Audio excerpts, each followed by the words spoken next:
We're going to be in Ecclesiastes chapter 3. Ecclesiastes, the book of optimism. Just kidding. But it really is. We're going to be looking at time. And before we do that, we're going to read it in just a second. But you know, isn't time like a big deal for all of us? In the United States, we measure time. Everybody's got a watch. Everybody's got it on their phone. Everybody watches every second. You guys go, Greg, you're going 45 minutes. You're giving me a death here in the sermon, right? We watch time all the time.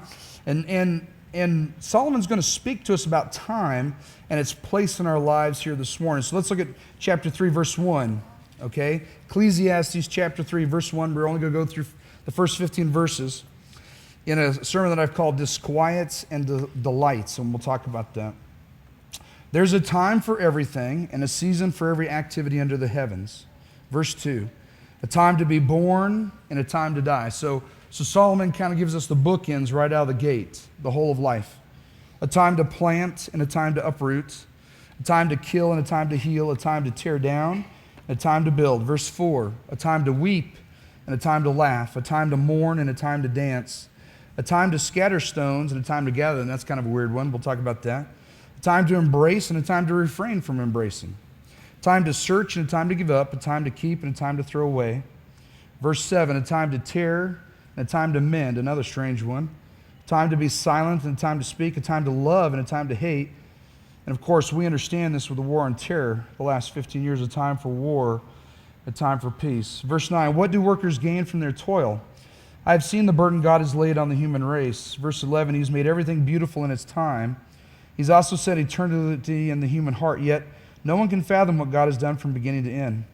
I know that there's nothing better for people than to be happy and to do good while they live, that each of them may eat and drink and find satisfaction in all their toil. This is indeed a gift of God. Verse 14, I know that everything that God does will endure, how often? Forever. Nothing can be added to it and nothing taken away from it. God does it so that people will fear him. Verse 15, whatever it has already been, and what has been will be before, and God will call the past to account. You gotta love that rhythm and rhyme there. You know, in the 1960s, actually in the 1950s, a guy by the name of Peter Seeger, if you know that artist, wrote a song that was later made popular in the 60s by a band called The Byrds called Turn, Turn, Turn. If you're a baby boomer, if you love that kind of music, you know that it's maybe one of the biggest cultural icons in the United States. For every season, turn, turn, turn. For every reason, and it goes on and on. If you don't know that song, it is completely taken from this passage, from Ecclesiastes chapter 3, verses 1 through 8. And there's only 6 words in it that are not from this passage. And so much is it taken from this passage that Peter Seeger set it up to where every year he pays royalties to the nation of Israel for their wording and for their lyrics. It's just a big part of us where he talks about the whole idea of is that, you know, life is a little bit tough, but you know what? You can count on things are going to turn. Life's going to get a little better, right? And he's pulling from this and kind of telling us about practically that maybe life will get a little bit better if we just wait for better times around the corner. But I don't really think that reflects good theology of what Solomon's saying here, even though it's a great song. It's a great song. Instead, I think, instead of turn, turn, turn, I think what actually captures the mood or the teaching of Solomon in this passage is Hootie and the Blowfish's Time. If you're familiar with that song, that communicates this message that kind of all of this stuff is haunting, that time haunts us and time limits us and time kind of puts us in a box and time becomes less of a friend and more of a foe. And I think Hootie and the Blowfish's song, Time, kind of puts that out, that time sometimes crushes our dreams or causes tears to fall or brings kinds of pain and sadness in our lives. I often tell people, if you haven't suffered on that level, live long enough and you will. That's the nature of living life under the sun. And Solomon keeps bringing us back to that over and over and over, this idea that time does comfort, but it also is fleeting and you can't store it up. And like the hourglass, we watch our lives tick-tock away with no way of holding on to that time. It's a little bit like the great movie Simon Birch. When he's speaking, the narrator, it says, time is a monster that cannot be reasoned with. It responds little like a snail to me in our impatience, then races like a gazelle that you cannot catch your breath to keep up with it. That's maybe not your experience of time, but it certainly is my experience of time. I don't know about yours. Do you ever wish that you had more hours in the day? Have you ever wished that you had more hours in the day? Or do you always get your work done? Yeah, no, there's not enough hours in the day, right? I'm sure John was wishing for a few more hours in the day when he was doing that stucco, right? It just gets to those tough places, right? So our experience of time is what Isaac Watts, the great Christian hymn writer, said. Time is like an ever-rolling stream, and it bears all our sins away.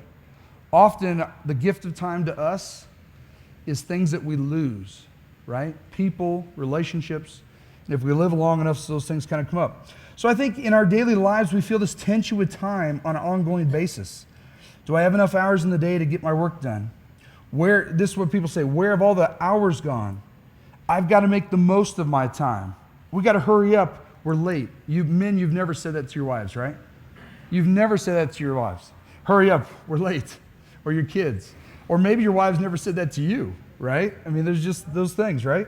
And time, I think, for adults is a little bit like a speeding bulldozer. And I think especially for the aged, each year passes quicker than the previous one. When you listen to those who are advanced in age, they have great wisdom to offer us. They tell you, seize the day, seize the time, because it goes. It's going to be gone and you can't get no more of it, right? But for children, what is their experience of time? Oh man, it goes on forever. It's slow, right? You hear kids saying, I wish that school was over. I wish I was done with high school. I just wish I was out of school. I can't wait to graduate. And then they graduate and get into the real world and they wish they were back in high school, right? My son's working at a bank, doing a great job, and I say, how is that? He comes home the other day and he is wiped out, just wiped out. I said, how was your Friday? He said, it was brutal, millions of transactions. I said, how do you like that workaday world, huh? He's a great worker, but he's starting to feel some of that, right? And he's a great young man. He's doing a great job. But I think for kids, you can't wait till you get your driver's license. You can't wait to get to the prom. You can't wait for your first kiss or your first date. You can't wait till you're old enough and big enough and strong enough to be on the varsity team. You can't wait for all these things. But as time goes on, as you mature and become an adult, you kind of understand that time is fleeting. It's kind of like sand in your hand. It just pours through your fingers. And I think Solomon's trying to tell us about that. So if this is a universal truth that we can't hold on to time, that it kind of frustrates us, what should we do about it? Let's look at Ecclesiastes 3, 1 through 15, kind of listen to the wisdom of Solomon to kind of answer these questions. So the first thing I want you to see as we look at this is point number one, if the cursed world is under the sun, if the world under the sun without God is cursed, then time is meaningless, okay? Time is meaningless, verse 1 through 3. Verse 1, there is a time for everything and a season for everything under heaven. So far in Ecclesiastes, we've been looking at what Solomon's been teaching us, and he's kind of been driving home a centralizing truth that all of life on this horizontal plane of this existence is futile and meaningless. How? Without God. Now, if you put God in the picture, then that changes that completely. But Solomon's kind of been driving nails home on us that if you try to live life on this plane, no matter whether it's pleasure, worldly pleasures, or work, or wisdom, or relationships, or whatever else, and you try to do it without God, it will come up empty, and you will come up dissatisfied. So here he's saying, but there's a time for everything, a season under heaven for everything under the sun, right? And so his purpose in this biblical book of wisdom of Ecclesiastes is to point out with great care that meaninglessness of life under the sun without God should drive us to what? Should drive us to our Savior, should drive us to Jesus, and to enjoying the Creator of the gifts instead of worshiping the gifts of this world. That's what we've been talking about all the way along. That his point is that life without Jesus is meaningless, but with Jesus, it deeply satisfies. It meets our needs. It meets our deepest longings like nothing else. So even though it may be tough with Jesus, it meets us down deep. It's kind of like the scratch that you can't reach, right? You guys ever have a scratch that you can't reach? You've never had one of those, right? It's always like right in the middle of my back where my shoulders will no longer bend to, you know? And I got to get my little one, little Sarah, and I say, Sarah, come here. What? I say, right there in the middle, right there. A little higher, a little to right, to right, to right. Oh, a little harder, a little harder, a little harder. Oh. And when she scratches deep and hard, it's like the perfect feeling in the world, right? It's like when my dog scratches his ears. He's totally content afterwards, right? And when we get to Jesus, He meets the deepest scratch in our lives. That's the point of this book, okay? So when we start to look at life under the sun, kind of this idea of without God, our existence is banal, and now this poem about time comes in that Solomon gives us, that this thesis that life without God is futile and fleeting, and time is not our friend, right? And so that's what he puts in together, is that time is not there for us if we do it without Jesus. Now, Alistair Begg kind of points out our experience of this. How many of us, when we're young, will say about the women that are older than us or the men that are older than us, I say, you know, my dad worked his brains out. He had that hard-working job. I'll never be like that. I'm not going to choose a job like that. I'm not going to do what he did. And then when you get older and you're working and you have that existence, you find yourself doing the exact same thing. Maybe not the same job, but the same kind of 9 to 5, getting through it, just surviving, right? And Solomon is saying, no matter how much things change, they stay the same. Time rolls on, life is the same, and we're not going to change those things. So we better involve Jesus in the equation, and we better put him into it. Now, when you look at these things here, verses 2 through 8, you're going to get 14 pairings. Okay, they're opposites. One side says war, one side says peace, if you didn't notice, the last stanza. One side says birth, one says death. In the first one, chapter 3, verse 2. And so in these parallel opposites, they're called merisms in Hebrew literature. They're used very specifically in poetry, and the point is to kind of juxtaposition two things together. It's the idea is that if I use this side, polarity against this side, then I paint a picture of all of life.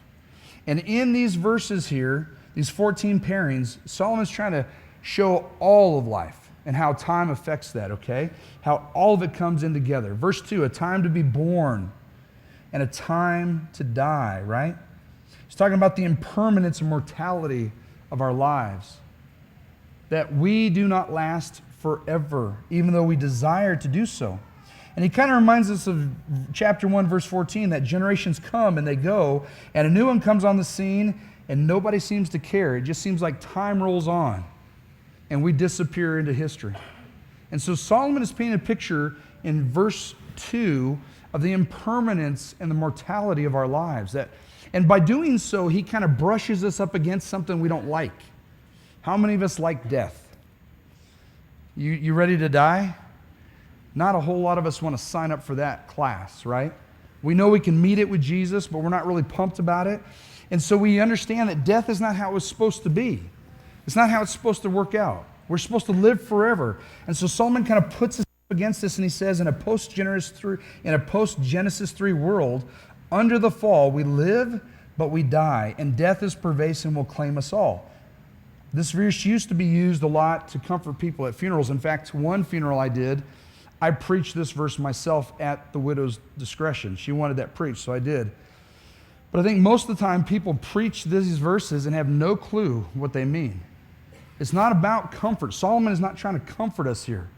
Solomon is trying to get us to see the brevity of our time, and that we better carpe diem, we better seize the day for Jesus Christ, or else we're going to miss out, and there's no second chance, right? God gives you lots of second chances in this life, but at some point death takes us and the door is closed and we don't get another chance, right? A time to be born, a time to die. Death is just a part of life. And the true testing of the Son is whether we will embrace Jesus to deal with that death, right? Life east of Eden, the Garden of Eden, is not filled with beer, Skittles, and roses, as my grandmother used to say. It's just not. It's tough. It's demanding. It's difficult, right? And then he moves on down. Verse 3, a time to kill and a time to heal. Now, some people really struggle with this. Christians struggle with this verse. Is killing appropriate? How can we talk about that? Jesus healed people. He loved people. He raised people from the dead. Lazarus, Jairus' daughter. Killing can't be something that Christians do, right? Solomon must be wrong. But is he? When is there a time to kill and a time to heal? When is it appropriate to kill? According to the Scriptures, there are some times. Self-defense. The Scriptures allow for self-defense.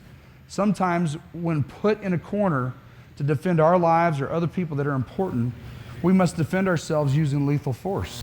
And the scriptures say that's okay. What about capital punishment? I know that's a debatable topic, and there's good reasons for that. It's a very difficult thing. I've worked with prisoners for 15 years, and it's a tough, tough thing.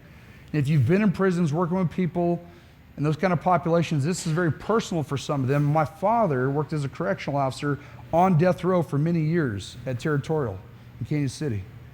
And it's a debatable thing. But the scripture says that when one man takes the blood of another, that sometimes his blood is required of him, and that the state, the government, being just, has the right to take the life of somebody who has done egregious evil by taking the lives of others. So the scripture makes an argument for capital punishment. What about war? Some of us struggle with war, right? War is a very difficult thing. But there's such a thing as just war. The scriptures lay out this idea of a just war, that sometimes you go to war to stop greater evil with lesser evil. War is horrible, war is evil, it's tough. But sometimes we use a lesser evil to stop a much greater evil. Does that make some sense? Sometimes we go to war and we kill 100,000 soldiers instead of a few million by nuclear weapons. Sometimes the lesser has to overcome the greater. And so there's a time for killing, but there's also a time for healing, right? In the entire scriptures, God heals people all the time. In the book of 2 Kings, he tells Naaman the Syrian, go down to the river and dip yourself 7 times and your leprosy will be gone. And the unbeliever goes in, he dips a few times, and he's like, why am I doing this? This is silly, this is stupid. And he comes up out of the river. And his servant, being a good man who loves his master, says, hey, if he would have told you, the man of God would have told you to go and build a city, you would have done it. How much is it going to cost you to just dip yourself 7 times in the Jordan River? So the guy goes back and finishes it, and when he dips it the 7th time, he is healed completely of his leprosy. God is in the business of healing. He's in the business of healing us physically. He's in the business of healing us spiritually. He's in the business of healing us emotionally and psychologically. And has not God done that in people that you've known? Recently, we've had a number of people that have been healed of cancer. Steve is the one that we often put out. But there's other people that God has healed of cancer, major forms of cancer. Brutal disease, but God heals. He's still in the business of healing today. He raised Jairus' daughter from the dead. He raised Lazarus from the dead. God heals. A time to kill and a time to heal, right? You know, I often have heard of a friend of mine. He's told me this story multiple times. He's a pastor in a rural setting in eastern Colorado, more rural than Delta, believe it or not. Quite a bit more rural. It's a tiny little community. They have one church. And it doesn't matter what you are as a Christian, you go to the one community church. Well, one of his buddies in the church, a deacon of his, was a farmer. And I guess you can get attached to farm animals like you can a dog, okay? You know how I feel about cats. No need for a cat, okay? There's no need for a cat. But dogs, they're like people, man. They're important. But I guess you can get attached to a cow that way. So this deacon, this friend of mine, his deacon loved his cow. His cow came down with some brutal illness and was dying. Laying out in the field, stomach bloated, was going to die. But he didn't have what it took to go out and put the cow down. I mean, he loved his cow. So he asked my friend, his pastor, will you come over and kill my cow? My buddy was like, Greg, what seminary class taught us this? I mean, really? How to kill a cow? So he shows up thinking there'll be a rifle or something like that. His buddy hands him a 12 gauge. There's 6 rounds in there. Just put it behind the ear of the cow laying in the field. Put him down. 1 shot, 1 death. It's over the hill. My buddy wants to be a good pastor, serve his church. By the way, I'm not killing your cow, just so we're level, okay? I'm not doing that. There's a limit to our love and friendship. So he goes over the hill. He goes to the cow, puts the 12 gauge behind the ear, pulls the trigger. Boom. Guess what happened? The cow jumps up and charges him. Boom, boom, boom, boom. He empties that dog into that cow before it dies. The farmer on the other side is like, 6 shots, 6 booms, what's going on? Goes running over the edge, and they have this little discussion about how far their pastoral relationship can go, okay? There's a time to kill and a time to heal, and you guys get the point. And by the way, I'm not doing that. I'm just not doing that, okay? A time to tear down, verse 3, and a time to build. Think about the great marvels of mankind. The pyramid of of Giza, right? The Taj Mahal, the seven wonders of the man-made world. Think about the skyscrapers. Have you ever seen a skyscraper in New York City? And I hear the ones that are in Dubai or in China make it look tiny. Just these mastodon pieces of steel and concrete and machinery. Just amazing. You know, in China they have skyscrapers that will hold 50,000 people that live there in apartments. Talk about close quarters. But in a 10 or 15 million people, you got to do that. Build up when you're on the coast. And so all these man-made things, you know, I've talked to an astronaut one time and he said, Greg, there's one man-made structure you can see from space. And I said, what is it? I've read, but what is it? And he said, the Great Wall of China. You can see the Great Wall of China from space with a naked eye, just looking out the window. The only man-made structure you can see from space. All these things are amazing, right? But what about the other side? We look at like Jericho or parts of Jerusalem, like the old temple. We say, how come we can't find those things today? And they dig and they dig and they dig, and maybe 50 feet down they find the remnants. And we say, in 2,000 years, how could they come up with 50 feet of dirt and dust? But it does. The house that I grew up in Florence, my dad built 3 rooms onto that in a garage and a whole bunch of stuff and developed this garbage land that we moved into. Last year, a friend of mine from high school bought that land and plowed the house that I grew up in. Everything that my father did, gone, just like that. There's a time to build, but there's a time to tear down. And guess what? He built a better house in its place. It looks great. Verse 4, a time to weep, and a time to laugh, a time to mourn, and a time to dance. We kind of live in a world that represents this, right? I wish I could show you the video. On Thursday night at camp, you should have seen my intern and Tammy Fancher busting a move. They were dancing their brains out, man. They were getting down, getting funky, right? There's a time to dance. And on superhero night at camp, they break out all the moves and all the lights and you dance. That's why I didn't go. It's horrible. Man, there's no moves that I got that's going to make that work. But Miss Tammy, she's got some moves. And Nikki, she's got club-loving moves, man. I'm just telling you. She can get moving, right? And those kids, they got down. They got funky. And there's a time to dance, right? How many times have I done a marriage, done a wedding, and then afterwards you go to the reception and you dance? It's a time to dance. But there's also times that we don't dance, right? There's times that the text says that we weep, right? At a funeral, we mourn. We hurt with people. There's times that we laugh at weddings. There's times that we laugh and enjoy and are exuberant at the noise of a pregnancy, an expected birth. But we turn around and we weep when that young couple has a stillborn child or has a miscarriage. That's the nature of life under the sun. Sometimes it works in our favor, sometimes it doesn't. But God is faithful. As a pastor, you live with people through both things. You live with them, you marry them, you dance with them, you celebrate, but then you have to turn around and have to comfort them in their losses. This is life under the sun. David danced at the return of the ark to Jerusalem in 2 Chronicles, right? He danced to the point where he took off his clothes, was just down to his loincloth, and danced like a madman before God's ark as it was being brought to his home. It was a return to Jerusalem. And then shortly thereafter in 2 Samuel, when him and Bathsheba's son dies, their first kid, he weeps and he wails for the loss of his son. This is life under the sun. A time to weep, a time to laugh, a time to mourn, a time to dance. This is what it's like. We have our great joys and our levities, followed by moments of deep pain and valleys of death under the sun. Verse 5, a time to scatter stones and a time to gather stones. The exact meaning of this phrase is kind of lost. Scholars have debated it for a few thousand years. But the best thing in the scriptures in 2 Kings kind of tells us what it means. When you went to war with a nation in an agricultural society, they have to grow food to keep their troops going and to keep their people going. Well, guess how you mess up a farmer's field? You fill it with big stones. You scatter stones all through it to where you can't cultivate food, to where it uses a lot of manpower to get all those stones out, using up military manpower to get that going. And so this idea of there's a time to scatter stones and to gather stones. We're polluting a farmer's field in wartime by scattering huge stones for him to do. And then it moves on to time to embrace and a time to refrain from embracing, right? This is true for all of us. I remember in high school, the guys that I played football with were great men. Loved them, but they were also reprobates, if that makes any sense. And so on the field, you'd spend a lot of time with them. You high-fived, you were almost family. You were this cohesive family unit.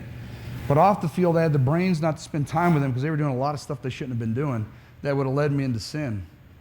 And when high school was over, for me, in my own life, I had to sever those relationships. Many of those men were toxic in their regular lives. And so I had to cut off those relationships to keep myself out of evil and sin. And often they've come back and they've said, hey, Teel, why don't you hang out with us? Why don't you come back to reunions and all? And I don't have the heart to say to them, because you guys are bad people. I ain't going out partying with you. You're bad people. I'm a man of God. I'm going to do that, you know? But I have made up different excuses. On my 10th anniversary of my high school reunion, they called me at my house. And they said, Teel, they're at some bar, whatever. We're doing this, that, the other. Where are you at? You're not here. And I said, my son's being born. I'm at the hospital. You know what their reply was? Well, man, can't you take a break and come on down? No. My son's being born, man. He's full breech. My wife's in full labor. Have you lost your mind? There's a time that we embrace people and a time that we sever, that we do not embrace, that we move on. Verse 6, a time to search and a time to give up. We know this very well recently. This community here on Western Slope has lost two good, well-known men recently to drowning instances. Mr. Reams out at the punch holes, potholes out there in Escalante, and they had to wait a day to find his body as he was sucked under and out the other side. And so there's a time that you search and a time that you stop searching, right? For the pastor from Connection Church, Pastor Wallace, they looked for his body for 7 days in New Mexico before they found him in the river. You search and you go out and you find, but then when you find, sometimes good, sometimes not, you end the search. A time to search and a time to give up. Verse 6, the second half, a time to keep and a time to throw away. This is obvious. Men, if you don't know any better, you should keep your wedding photos. You should keep your wife's wedding dress. You should probably keep the top of the wedding cake at least for a year. Shove it down your throat and say it was great. Okay? This is what you should do as good husbands. You should keep the photos of your children no matter how ugly they were at birth. And you should say that they were wonderful and that your wife looked like $1 million at the same time. Okay? These things go without saying. You keep certain things. You don't throw away the trophies that you have of your accomplishments in high school. You don't throw away the photos of your wife and your kids. There's a time that we keep things and a time that we throw them away. And often we need to let certain things go from our souls. The second part of this, the time that we let things go, is where we need to take inventory of our lives and let certain things go, okay? Let certain things go. There's a time that we do all of these things, and they're very important. Verse 7, a time to tear and a time to mend. This likely goes to the Jewish practice of when there was a great loss, great death, great trauma, they would tear their clothes and wail before the Lord. And since you only had a few pairs of clothes, you had to mend them, right? And so that's probably what that's talking about. A time to be silent and a time to speak. The book of James says, brothers, we should all be quick to listen, slow to speak, even slower to become angry, because God's righteousness, God does not like the evil life that we have in anger kind of thing. There's a verse 8, a time to love and a time to hate, a time for war and a time for peace. As we end this little section of these Murrisms, verse 8, there is a place for love, right? Jesus is love. God describes himself in 1 John 4:8 as God is love. But does God hate? What does the Bible say about God with hate? Does God hate? Yes. I often hear, well, Greg, pastor, you can't hate. Jesus loved. Really? Because Jesus hated sin. Jesus went after the robbers that were turning his house of prayer into a house of iniquity, that they were selling indulgences for money. Martin Luther did the same thing in 1517. He went after the Catholics for selling God's grace which we cannot sell something that God has, can we? He got serious about it. We can hate evil. We can love the person and hate the evil that they do. And we can try to stop those things. A time to love and a time to hate, a time for war and a time for peace. You know, Psalm is moving from the personal to the national. Here we are on 4th of July, and we remember and celebrate our nation's birth and freedoms. And I hope that you take the time to think about on the 4th and to worship God through prayer, maybe through song in your home, for the freedoms that we have. The book that we have that's called the Constitution and its articles, the Bill of Rights, the freedom of speech. Do you realize that other people lose their lives for saying the wrong thing before the wrong government in other parts of the world? Just because they have a thought that's different, and they die for it. Freedom of religion, to assemble like we are and to worship freely the God that we choose. Freedom of the press, to report what's going on with the government, kind of keep them in check, and each other. These days, we can't get away from the press, right? Electronic media, Facebook, we can't get away from the press.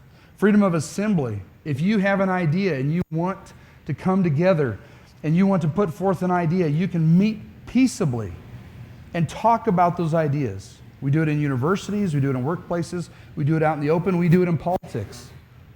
If you have not traveled, the vast majority of the world that we live in does not have those freedoms.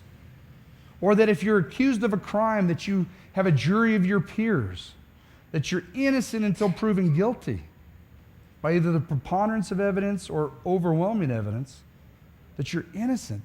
The majority of the world, you're guilty until you're proven innocent, and then the judge still says you're guilty. It's a brutal place that we live, and we have so many freedoms. And on this 4th of July, you know, I think about all the people that gave their lives or have given so much for that freedom.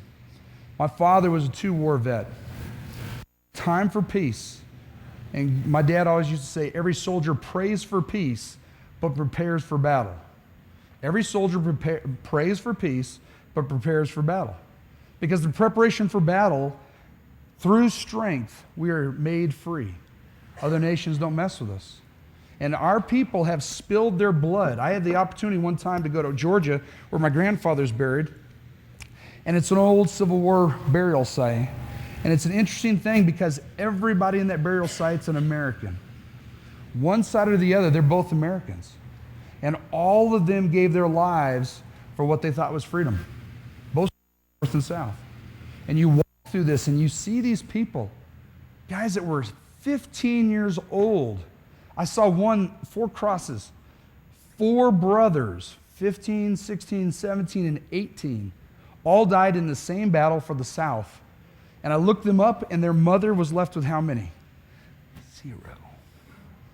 When the war was over and the North had won, she was left with no children because they all gave their lives on the battlefield for what they thought was freedom. We have great gifts as Americans. You know, I think for me personally, this is not for the text, it's just me, I'd rather be dead than give up my American citizenship because it's that precious to me.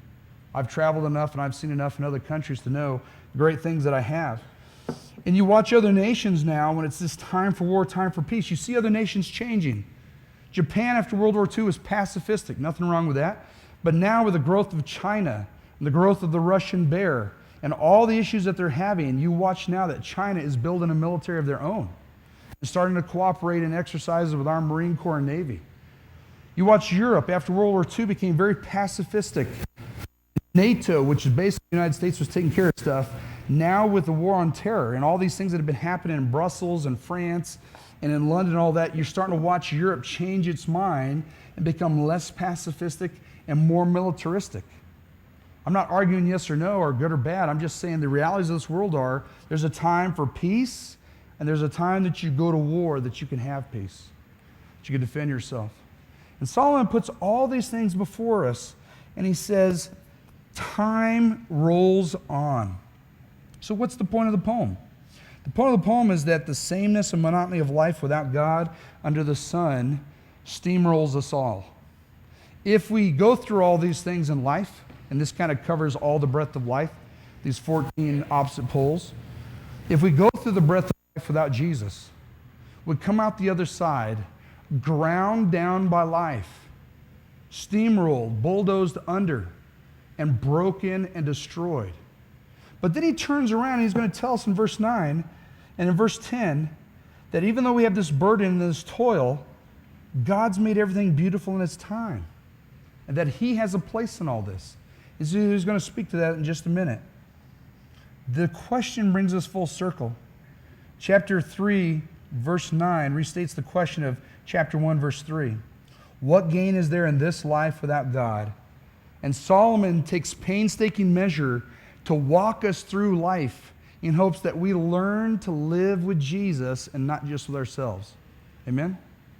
He gives us this walk through this grind and says, we got to understand that life without God under the curse is just being crushed down.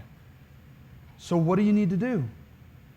We need to look to Jesus, which you'll see in verses 10 through 15. So the second point that Solomon's making in this passage is that our frustration with time and all these issues should drive us towards Jesus, right? Should drive us towards Jesus.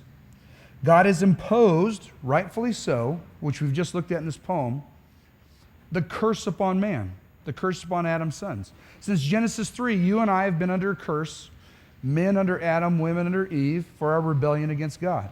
And God imposed this curse, rightfully so, for our rebellion. But we have to be able to live with the curse. We have to be able to survive under the curse. And a loving and kind God does not leave us there. He doesn't leave us in the punishment and the curse, but instead he gives us his Son to deal with those things. He gives us his Son's grace. He gives us Jesus Christ and all the things that he does. He gives us the ability, under the fall and under the curse, to have the grace of God to handle the hardness and the frustration, to get through that, and even more than that, to find a joy-filled faith on the other side. You can write that down. To find a joy-filled faith on the other side. That's what relationship with Jesus is all about.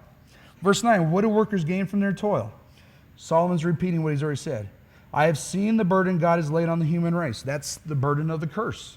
Ever since Genesis 3, right? He has made everything beautiful in its time. So Solomon is connecting back to this poem. He's talked about all this time. And he says, even though it's this juggernaut, this time juggernaut that's grinding us down, with Jesus in the center of it, he's made it beautiful in its time. In the midst of all those things, Jesus has made things beautiful. You could interpret that beautiful. You could also interpret that Hebrew as appropriate. But what it means is that he's made certain things right and good so that everything fits in its place. Jesus, in the midst of all this chaos of time, has made us fit to deal with that if we're under Jesus Christ, if we're in a relationship with him.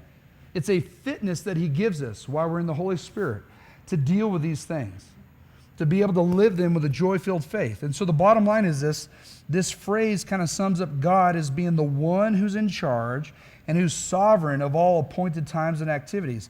And he moves us through all those things to his appointed end. And guess what? In his appointed end, you and I receive paradise. You and I receive in Christ his grace. You and I receive in Christ a new heaven and a new earth.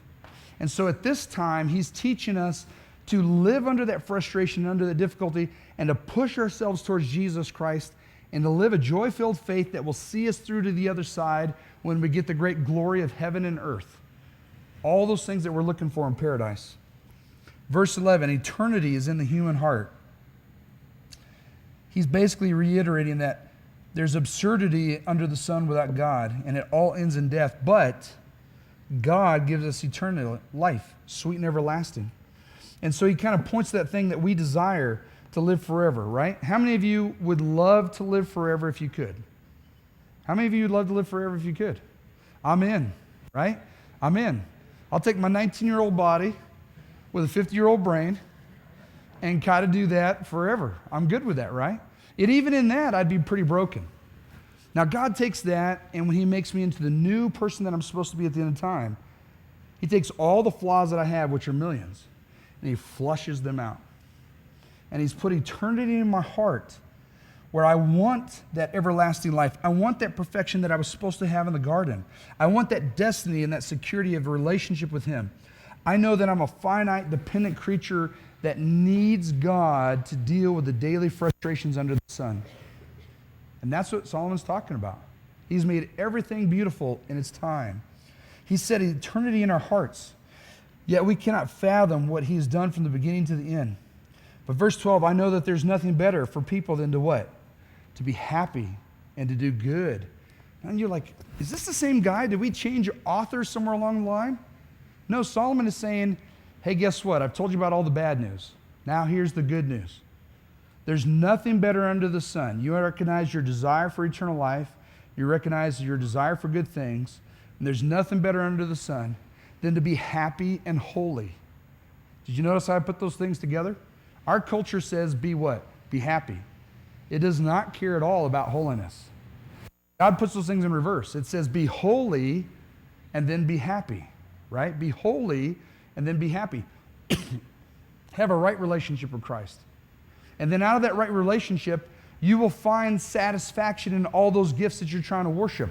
When we're trying to worship at the altar of sex, it is not fulfilling, but with Christ it is, in a right covenant relationship of marriage.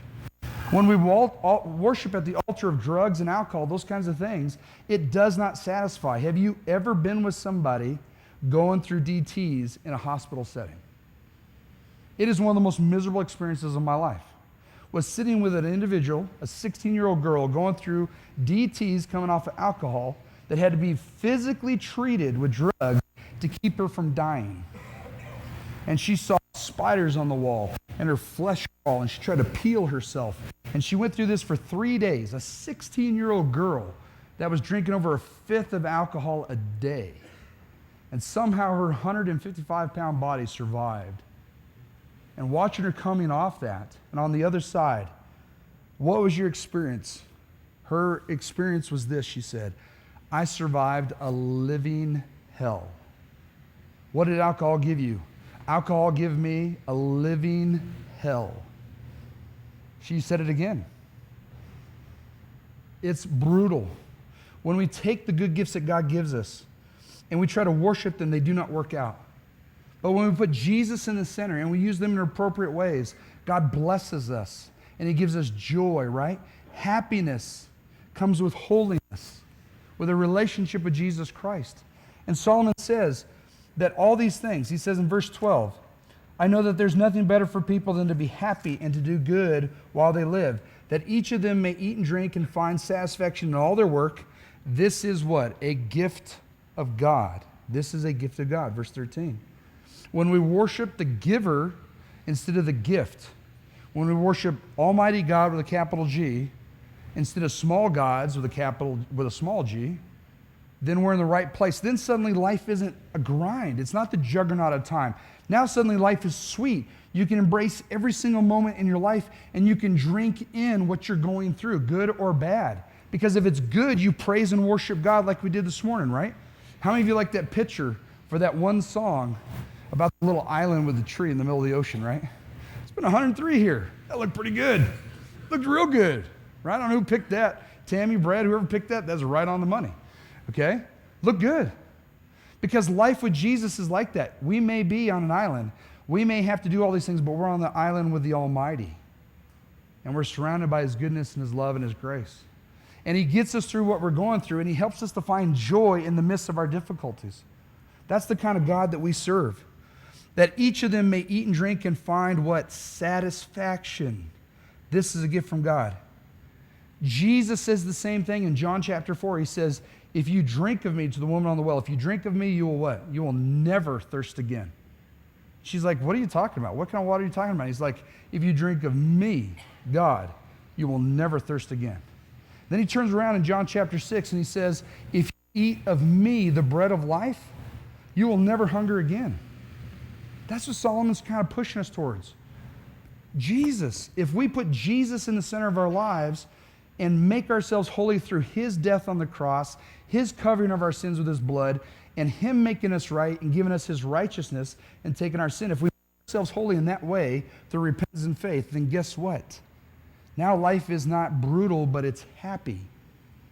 Would you believe that God wants you to be happy? He wants you to be holy first, but he wants you to be happy. If you don't believe that, you need to read Revelation chapter 21 and 22, and look at the new heaven and the new earth. It's all about bliss. It's all about wonderfulness.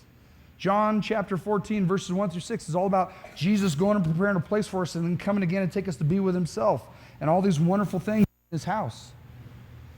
The Audio Adrenaline song that talks about my Father's house, right? There's football. I love that in that Audio Adrenaline song, right? Big, big table. That's my place, man. Belly up to the bar. Big, big table, man. Big buffet, right? God's got it all. And all the people that you love. Life with Jesus is holy, but it's also happy. And that's what it is. But what do? In our difficulties in this life, when we see just a part of the story, we're like our little 2-year-olds. You know what 2-year-olds do, right? Why? Mama, why? Why this? Why that? Why this? Why that? Why? Why? And that's what we do. When we run into the difficulties of life in our small vantage point, we're like 2-year-olds with Jesus, and we say, God, why? Why? What do you do as an adult with a kid that says why? At some point, you turn them off. I've answered you 50 times today for why. I'm not answering anymore. And what do you end up saying? Because I said so. Why do you say it's because I said so? It's because you know what's better. Your little 2-year-old wants to eat a Snickers bar. No, he doesn't want to eat one. He wants to eat 10, right? He has a Snickers bar for Halloween. Can I eat the whole bowl of candy? He doesn't know any better. He's 2. But you know better, and you say no. And he says, why? And you say, because it's good for you. Why? Because all that sugar is bad for you. Why? Because good food and nutritious and vegetables. Why? And finally you say, stop. It's because Dad said so. I said you do, done. Right? Maybe 50 whys down the road, but you do that. At some point, you just break down. God, help me keep from killing my kid. Okay? Lord, I love him, but right now he's looking like an evil thing. Help me keep from killing him. Right? And we do the same thing when we're suffering, when we're under life under the sun and these difficult things in time. When we're in that sliver that we see, we say, why, God? Why? Why is this happening? Why am I going through this? Why is this difficulty? Why is this suffering? Why does this continue on? And what does Jesus say in the book of Job? What does God say to Job when Job says why? What does God say to Job when Job says why? In 42 chapters, he never one time answers Job why. Instead, he says, Job, trust me. Trust me. And at the end, he's blessed with 10 times what he had to begin with. All the things that he lost plus more. God doesn't answer our why, but he says, walk with me and trust me because I'm a good, good father, like we sing. And we say, you're a good, good father. It's what? It's who you are. It's who you are. It's who you are. And we repeat that. And Jesus says, I am your good father. Walk with me. Trust me through this. Quit saying why and listen and learn. It's like we don't get the whole picture of the story, right? If you'd never seen Star Wars before, how many of you ever seen Star Wars, the movie theater? Star Wars, any part of it, any of the 7. Star Wars. If suddenly I took you and you'd never seen Star Wars, and the first thing I showed you was The Empire Strikes Back, the second movie of the original 3, and you're like, wait a minute, Darth Vader is Luke Skywalker's father, and Luke Skywalker says no, and he gets his hand chopped off, and what kind of junk is this? This is a horrible movie. You have no idea. You have no bigger perspective. You have no idea that Darth Vader came in on the scenes in Star Wars and that the Return of the Jedi, things are going to be different, all that stuff. But if suddenly I show you all 7 movies, you go, oh, I get it. I get where the rebellion's going, blowing up the Death Star, beating Darth Vader, blah, blah, blah, blah. Because you got the bigger picture. When we study the scriptures, we get the bigger picture. When we go to God in prayer, he gives us a little bit of the bigger picture. And what we don't see, the movies that we don't get to see, we have to trust him for. That he understands and sees the bigger picture and will see us through. And what does it say, verse 14? I know that everything God does will what? Endure forever. It's another way of saying is good and is permanent. Nothing can be added to it. Nothing can be subtracted or taken from it. God does it so that people will what? Will fear him. Remember the end of the book of Ecclesiastes? Always keep in mind that as we're going through this book. The end of the matter, Solomon says, is this: to fear God and to what? Obey his commandments. Chapter 12. Fear God and obey his commandments. That's the end of the matter, the wise man Solomon says. So here he says, God does these things so that we will fear him.